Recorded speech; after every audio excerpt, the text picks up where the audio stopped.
Hello guys, हमने पहले वाली क्लास में नर्सिंग ट्रेंड्स को पढ़े थे। ठीक है, आज हम नेक्स्ट टॉपिक कंटिन्यू करते हैं जो है roles and responsibilities in medical surgical setting. इसका मतलब ये है कि एक नर्स का रोल और उसकी क्या रेस्पॉन्सिबिलिटीज़ हैं मेडिकल सर्जिकल यूनिट में।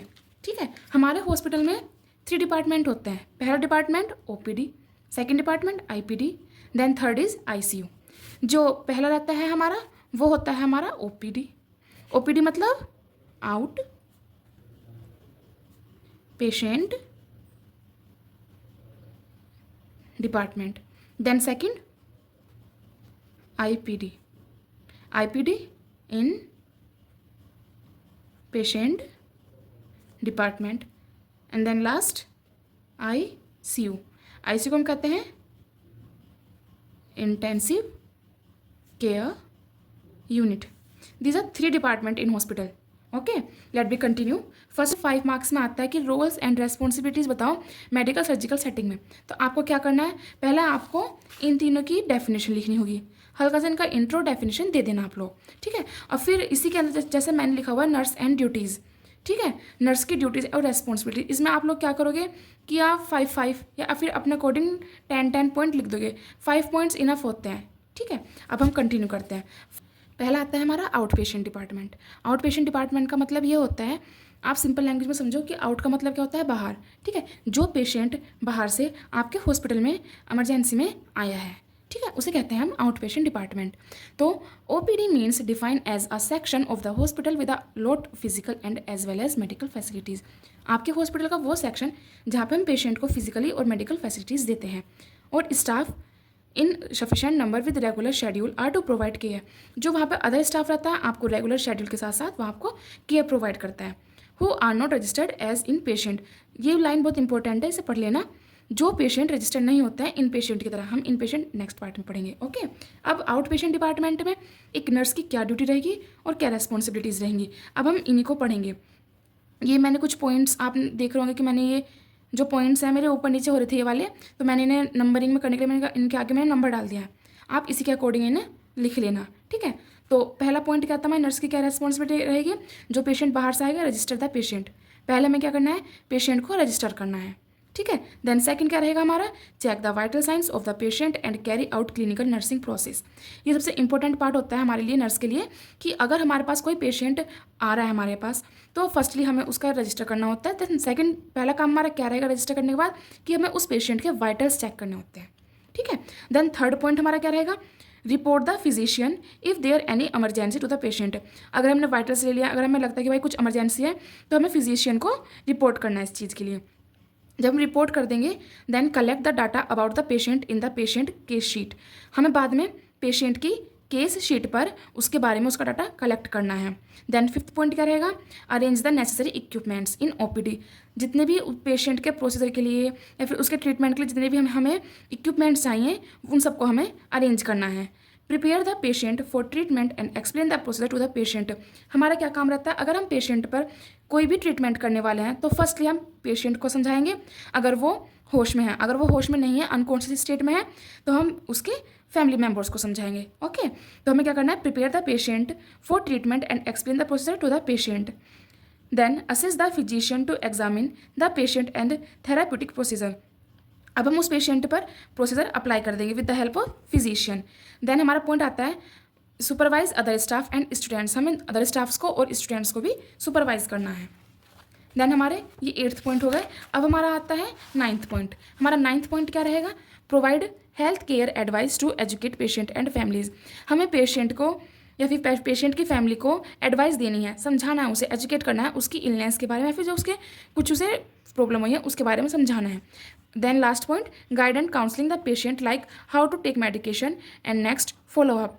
जब हम सब कुछ अपना प्रोसीजर फॉलो कर लेंगे, लास्ट में हमें क्या समझाना होता है, पेशेंट को गाइड करना है, उसे काउंसलिंग करनी है।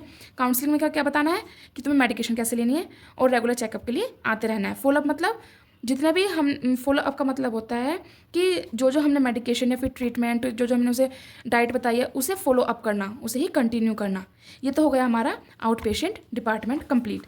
अब हमारा आता है इन पेशेंट डिपार्टमेंट।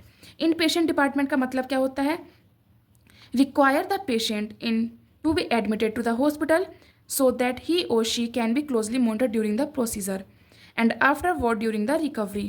ठीक है, इसमें आप सिंपल लैंग्वेज में ये समझ लो, इस पूरे उसमें ये लिखा है कि इन पेशेंट डिपार्टमेंट वो होता है, पेशेंट आपके हॉस्पिटल में आ चुका है, वो रजिस्टर भी हो चुका है और उसे हमने ट्रांसफ़र कर दिया या फिर रेफ़र कर दिया दूसरे डिपार्टमेंट में। मतलब कि मेरे पास कोई पेशेंट है, ठीक है, मैंने उस पेशेंट को क्या करा, उस पेशेंट को बहुत ज़्यादा प्रॉब्लम हो रही है, वो जनरल वार्ड में था, वो एक दिन ठीक रहा, नेक्स्ट डे क्या हुआ, उसकी हालत सीरियस होने लगी, तो हमने उसे जनरल से निकाल करके हमने कहाँ शिफ्ट कर दिया, आईसीयू में शिफ्ट कर दिया।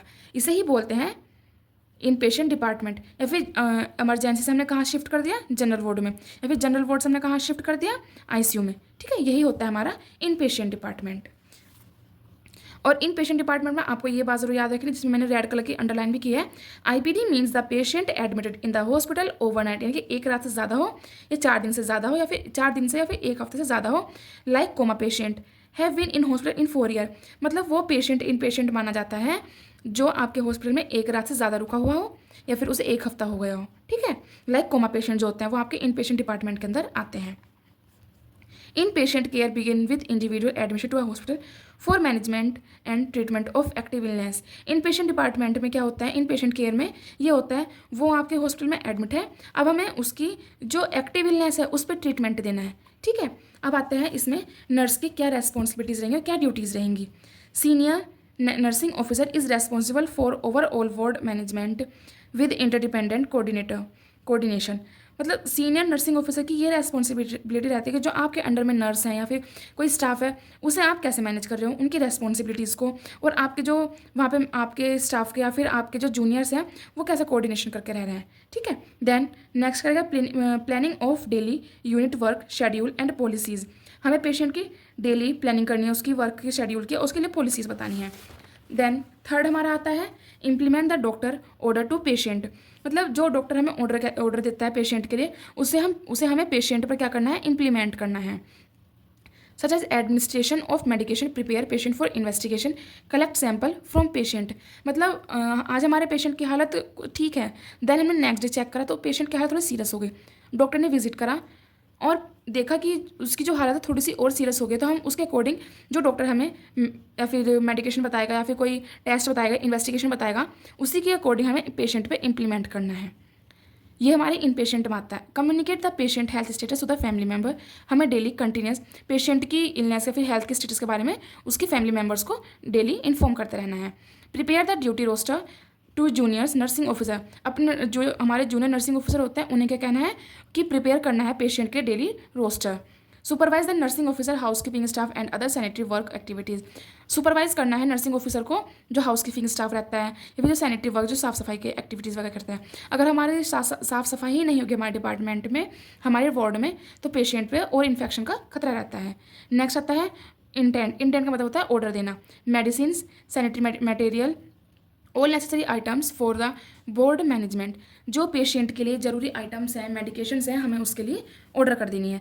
SWs and routine night report, hand over, specimen collection, nursing care, vitals, recording, teaching and supervision. हमें देखते हैं कि जो पेशेंट जो नर्स की जो ड्यूटी लगती है या तो वो डे टू डे लगती है या फिर नाइट शिफ्ट में लगती है। ठीक है, तो हमें वहाँ पे क्या करना है, अपनी ड्यूटी पर जाने से पहले हमें नाइट की रिपोर्ट तैयार करनी है, हैंड ओवर देना है। ये नहीं कि मेरी बदली के तुम दे दोगे, नहीं, तुम्हें अपने आप देना होता है, हैंड ओवर देना है। स्पेसिमेन कलेक्शन करना है, जो तुम्हारे अंडर में आ रहा है वो तुम्हें कलेक्ट करके रख देना हो अगले नर्स के आने से पहले उसे नर्सिंग केयर देनी है, वाइटल्स रिकॉर्ड कर देना है, टीचिंग करना है और सुपरविजन करना है। Planning of daily work and policy, हमें प्लान करना है डेली वर्क की और पॉलिसीज़ बनानी है। Planning and preparing for operation, अगर पेशेंट का ऑपरेशन है तो हमें प्लानिंग करनी है और प्रिपरेशन तैयार कर लेना है। Orientation of new nursing staff, जो नया नर्सिंग स्टाफ आया उनके लिए ओरिएंटेशन करना है। Adequate storage and check misuse and waste, हमें मतलब कोई किसी चीज़ का मिस यूज़ तो नहीं कर रहा है स्टाफ या फिर पेशेंट, उसके बारे में हमें इन्फॉर्म रखना है। ड्यूटी असाइनमेंट एंड स्टाफ को देखना है। Maintain good working relationship with the team, हमें मेंटेन करके रखना है रिलेशनशिप टीम के साथ अच्छा। Constant monitor of ward diet supply of patient को कंटिन्यूस मॉनिटर करना है और डाइट प्लान करना है। Maintain all records like book patient record book, chart maintain and preparing drainage record, patient के जितने भी रिकॉर्ड्स हैं हमें उन सब चीज़ को रिकॉर्ड करके रखना है। ये था हमारा इन पेशेंट डिपार्टमेंट। अब हम पढ़ेंगे आउट पेशेंट डिपार्टमेंट। अब हमारा आता है आईसीयू। आईसीयू में हमारा क्या आता है, इंटेंसिव केयर यूनिट। आईसीयू में हमारा वो पेशेंट आता है जिनकी बहुत ज़्यादा इलनेस होती है या फिर इंजरी बहुत ज़्यादा होती है उन्हें, ठीक है, वो पेशेंट आईसीयू में आते हैं। इसमें आईसीयू में क्या होता है, वहाँ पे एक सेपरेट टीम होती है डॉक्टर्स की, नर्सिंग स्टाफ्स की और अदर स्टाफ, उनकी अपनी एक सेपरेट टीम होती है जो कि सिर्फ लाइफ थ्रेटनिंग कंडीशंस को ही या फिर क्रिटिकल पेशेंट को ही डील करते हैं। अब हमें नर्स की ड्यूटीज़ बतानी है, रेस्पॉन्सिबिलिटीज़ बतानी है आईसीयू में। Monitor exact detail report and record critical ICU patient. हमें एग्जैक्ट मॉनिटर डिटेल रिपोर्ट देनी है डॉक्टर को जो आईसीयू पेशेंट है। ये नहीं अगर किसी का बीपी हाई आ रहा है तो हम थोड़ा कम बता दें, नहीं, जितना आ रहा है हमें उतना ही बताना है। हमें ये नहीं देखना है कि हम थोड़ा ऊपर नीचे कर सकते हैं, क्योंकि वहाँ पे क्रिटिकल पेशेंट आते हैं। Monitor and record symptom and changes in patient condition and inform to the physician. हमें पेशेंट को डेली मॉनिटर करना है, उसकी रिपोर्ट्स, उसके साइन एंड सिम्टम्स को रिकॉर्ड करना है, या फिर पेशेंट के अंदर कोई चेंजेस आ रहे हैं तो उसकी कंडीशन के बारे में हमें फिजिशियन को बता देना है। Carefully observe the vital science of critical patient in ICU. हमें केयरफुली ऑब्जर्व करना है वाइटल साइंस को जो क्रिटिकल पेशेंट रहते हैं आईसीयू के अंदर। Document the patient treatment plan and intervention outcomes and plan revision. हमें पेशेंट के ट्रीटमेंट प्लान्स बनाने हैं, इंटरवेंशन है कि हम उसे कैसे ठीक कर सकते हैं, इंटरवेंशन मतलब ये होता है उसका आउटकम्स या फिर उसके प्लान्स को रिविजन करना है। Administer IV fluid and medication as per doctor order. Doctor के ऑर्डर के अकॉर्डिंग हमें पेशेंट को आईवी फ्लूइड्स और मेडिकेशन एडमिनिस्टर करना है। मॉनिटर करना है हमें इनपुट एंड आउटपुट चार्ट, और ensuring that ventilator monitor and other type of machines functioning properly. और हमें यही मॉनिटर करना है कि जो पेशेंट की जो मशीन्स है, मॉनिटर हैं, और क्या वे प्रॉपरली फंक्शंस कर रही हैं, हमें उस चीज़ के बारे में उन्हें मॉनिटर करना है। नेक्स्ट आता है हमारा responding to life saving situation using nursing standard and protocols and treatment. अगर किसी कंडीशन में ऐसा होता है कि हमारे पास उस पेशेंट की हालत कभी कभी सीरियस हो जाती है, उसकी पेशेंट की हालत बिगड़ जाती है और डॉक्टर टाइम पर अवेलेबल नहीं होता है, तो पेशेंट को अपने विल्स का यूज़ करके, अपनी नॉलेज का यूज़ करके, अपने एक्सपीरियंस का यूज़ करके, प्रोटोकॉल्स का यूज़ करके उसे ट्रीटमेंट देना है, सिचुएशन को हैंडल करना है। Providing education and support to the patient family. Patient को हमें एजुकेट करना है, उसकी फैमिली को एजुकेट करना है, और उन्हें पेशेंट की जो फैमिलीज होती हैं उन्हें सपोर्ट करना है। Assist the patient pain level and sanitation requirement. ठीक है, हमें पेशेंट के पेन लेवल को असिस्ट करना है, और अगर उसे पेन आ रहा है तो हमें सैनिटेशन देना है। सैनिटेशन का मतलब क्या होता है, जब पेशेंट को ज़्यादा पेन होता है, वो नींद नहीं ले पा रहा होता है, तो हमें नींद देने के लिए उसे सैनिटेशन देने होते हैं।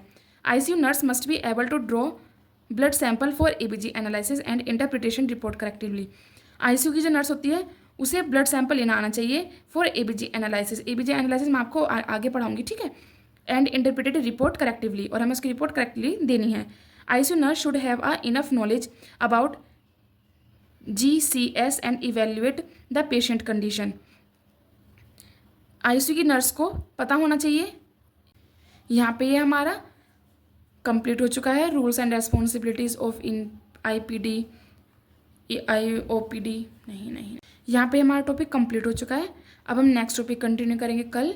अगर किसी को इस चीज़ में डाउट है तो वो मुझे कमेंट में ज़रूर बताना, या फिर अगर आप लोग कौन सा सब्जेक्ट पढ़ना चाहते हो मुझे ये बता देना, मैं आपको बता दूँगी। Okay, thank you class.